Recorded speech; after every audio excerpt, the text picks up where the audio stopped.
Voici le résumé de la série télévisée Fleurs sauvages épisode 101. N'oubliez pas de vous abonner pour la suite des épisodes aussi calientés les uns que les autres et restez jusqu'à la fin, merci. Après que Arnaldo ait dit à sa famille que c'est lui qui a tué Nympha, Emilia, en colère et bouleversée, lui demande pourquoi il a fait ça. Alors qu'elle était la personne parfaite pour leur emmener des infos du camp adverse. Mais Arnaldo se défend en disant qu'elle n'a fait qu'engager cette fille, uniquement pour salir la réputation de sa fiancée. Puis lui dit d'ailleurs, elle n'avait rien trouvé à ce sujet. Mais Emilia dément cela. Elle dit que la petite avait essayé de la joindre plusieurs fois dans la journée, c'est qu'elle avait quelque chose d'important à lui dire. Et lui rappelle que c'est grâce à elle, qu'ils ont eu des informations concernant la compagne de Diego et qu'ils ont eu une longueur d'avance sur eux. Ajoute qu'elle sait qu'elle a découvert quelque chose à propos d'Ivy. Arnaldo, en colère, lui dit qu'il s'en fiche de tout ça. Mais Julio, qui ne supportait plus de les voir se disputer ainsi, leur dit de la fermer. Mais Arnaldo, toujours en colère, lui dit qu'il en a marre qu'elle se mêle toujours de ses affaires sans cesse. En plus de cela, elle continue à s'acharner contre Ivy au point où elle voulait qu'il découvre que ça soit elle qui finance la campagne de Diego. Et malgré qu'elle a découvert que ce n'était pas le cas, elle a insisté sans cesse. En plus de cela, elle a envoyé des gens pour la faire violer. Alors pour l'heure, ils sont quittes. Puis les deux se regardent, ou auraient dit qu'ils voulaient se manger. Julio et Claire, qui étaient des simples spectateurs, ne savaient plus quoi dire. Pendant ce temps, Ivy était toujours dans les toilettes, à parler avec Diego. Celui-ci, après avoir entendu que Arnaldo avait tué Nympha, il le traite de monstre. Très en colère, il dit à Ivy qu'il va faire payer ça très cher à ce chien d'Arnaldo. Mais Ivy, peinée, s'excuse auprès de Diego, lui disant que c'est de sa faute que Nympha soit morte. Car elle venait de découvrir sa vraie identité. Et c'est à cause de ça, que sa vie était en danger. Mais Diego la rassure que non. Car tout ça, est à cause des Ardientés. C'est eux qui ont voulu acheter Nympha avec leurs richesses. Puis lui dit qu'ils vont porter plainte, mais Ivy lui dit que pour porter plainte, il faudrait qu'il y ait des témoins.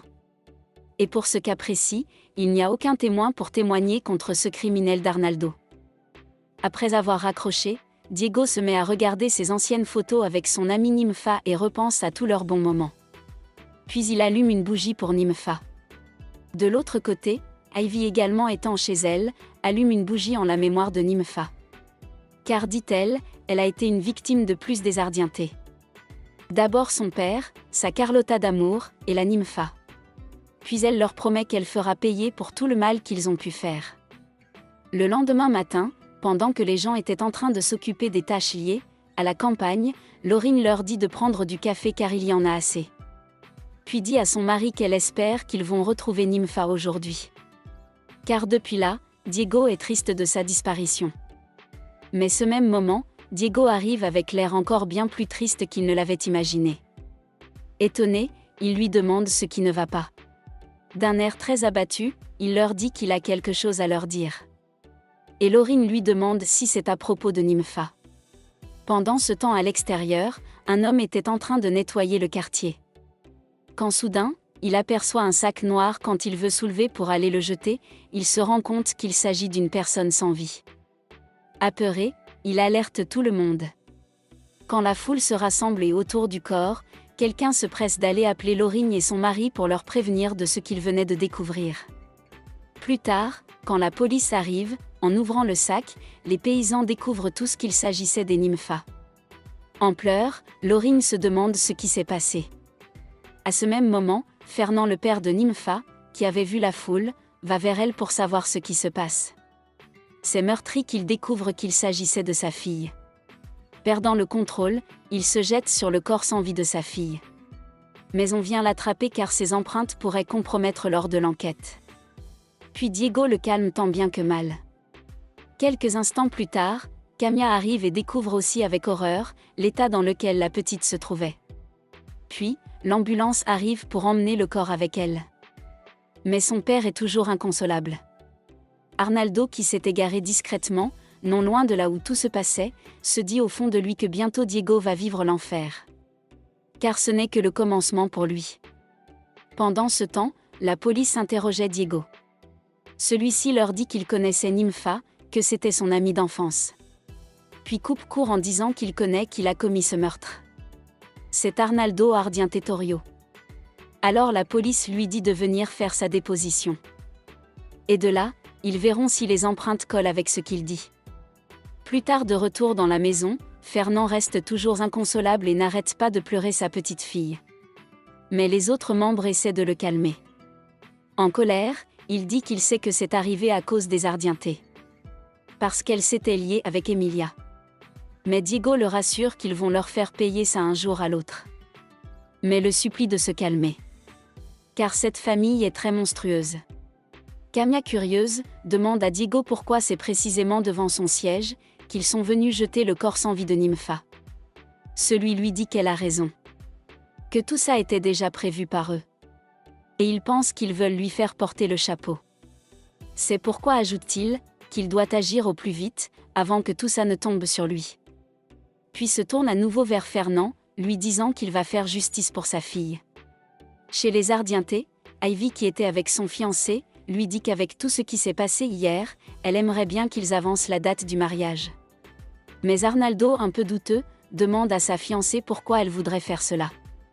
Celle-ci lui dit que la mort de Nympha lui a fait réaliser à quel point la vie était trop courte. C'est pourquoi il faut profiter de la vie et surtout des gens qu'on aime. Et elle, c'est passer sa vie à ses côtés qu'elle voudrait avant de mourir. Parce qu'elle l'aime. Mais Arnaldo, un peu sur ses réserves, lui demande si elle n'est pas en colère contre lui, malgré le fait qu'elle sache qu'il est l'auteur de ça. Mais elle lui dit qu'elle ne pourrait jamais l'en vouloir. Car au final, il l'a fait pour elle. Tout simplement parce qu'il l'aime. Sacrée Ivy, très manipulatrice. Puis lui dit qu'elle l'aime et qu'elle voudrait qu'il se marie au plus. Celui-ci lui dit qu'il la croit, pas besoin de faire des mains et pieds. Puis elle l'embrasse. Mais à voir sa tête, limite il fait pitié.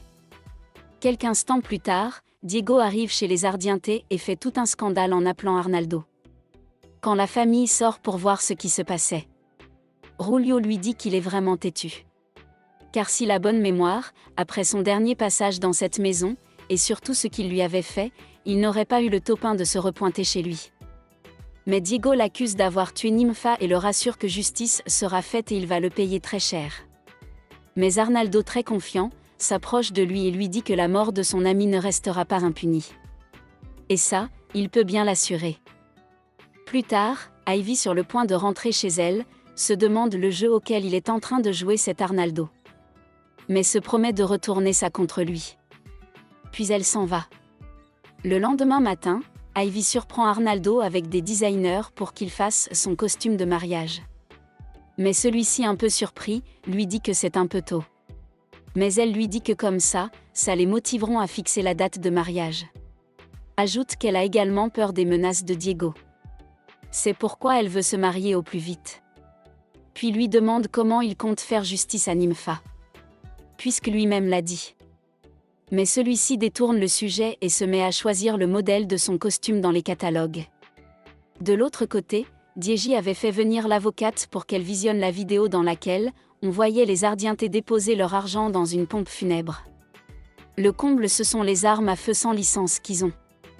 L'agent de police leur dit que c'est parfait qu'ils aient signalé cela. Sinon personne n'aurait su.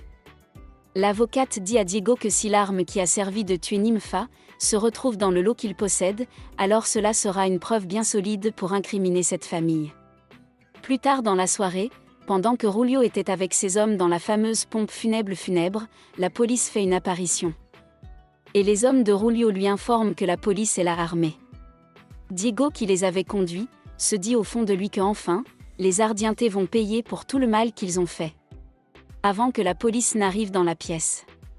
Julio et ses hommes avaient réussi à évacuer le cercueil dans lequel contenaient toutes les armes à feu illégales. Et quand les policiers les remplacent, ils trouvent quelques armes. Le lendemain matin, au journal, ils ont fait sortir l'info. Alors Camia, heureuse, dit à Diego qu'il pourra ajouter ça dans son dossier. Car il a réussi à mettre la main sur l'arsenal que cachait la famille Ardiente. L'avocate qui était là avec eux leur dit évidemment.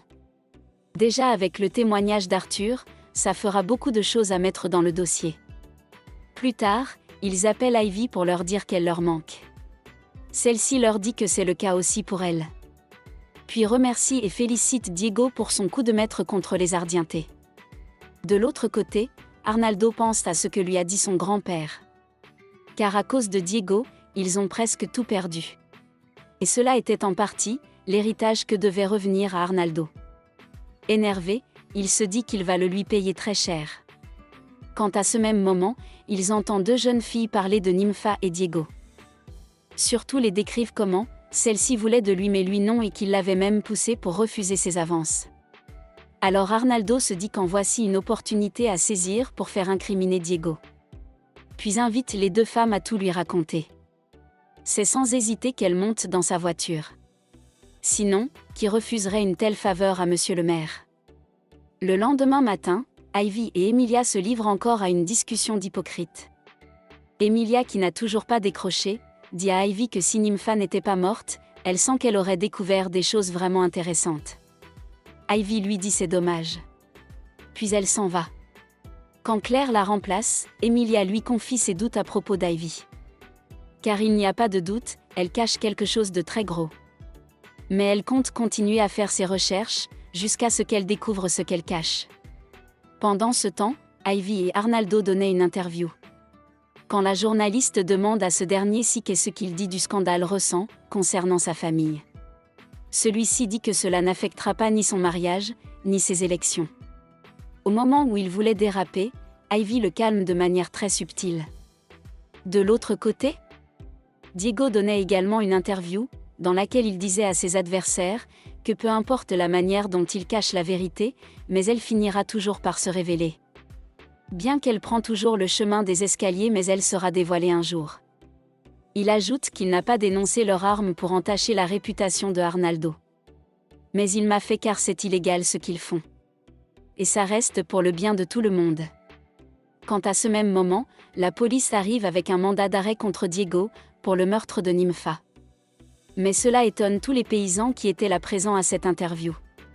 Laurine, choquée, leur disent qu'ils ne peuvent pas arrêter Diego comme ça. Camilla, elle leur dit qu'elle est sûre et certaine que c'est un coup monté contre les Ardientés.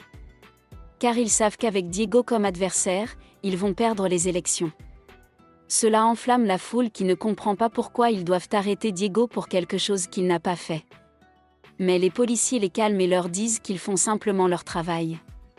Diego, très confiant, leur dit de se calmer, qu'il part et reviendra car il sait qu'il est innocent. Et cela reste un plan de ruse de leur ennemi, juste pour lui faire porter ce chapeau.